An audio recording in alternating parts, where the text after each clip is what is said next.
One exciting opportunity I'd like to share with you that God threw in my lap. We began to be part of Bridges International Student Ministry. We continued to use apologetics with Muslims.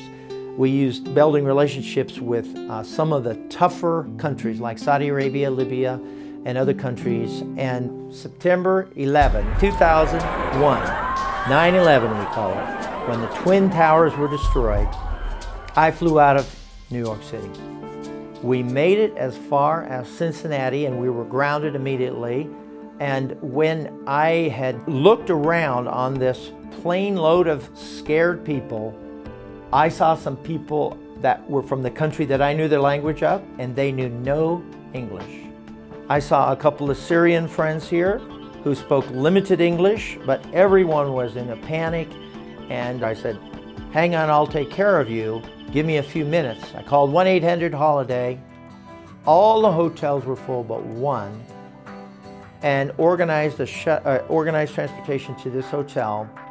And there we were for 3 days with 2 Syrians and 7 people from the country that I had worked in.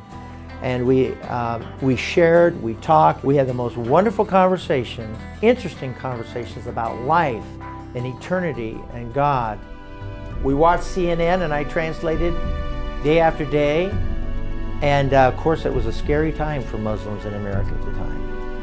And I comforted them, encouraged them, and they called their brothers and friends in Boulder, Colorado, where they were heading, and told them that some guy named Doug is taking care of us. And it came back on that plane. They all loved me when we arrived back in Denver, Colorado. And I was invited to speak at their Muslim celebration or holiday, and we had great opportunities sharing with the friends of the people that I had been stranded with in Cincinnati on 9/11. So that was just one great experience that I had in my life that I'll never forget. To taking care of those people in a crisis. They were even looking down at Muslims at the time. They were down.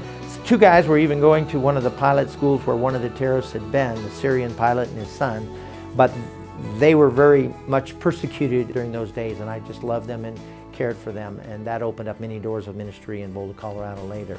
And we had a wonderful, wonderful time befriending Muslims from all over the world. And I'm so thrilled that we have that International Student Ministry, which we had years before and had changed through the years and now had become very solid and growing and is very needed to reach the leaders of the world from America. I'm very excited about that and would recommend anyone overseas coming back to investigate Bridges International Student Ministry.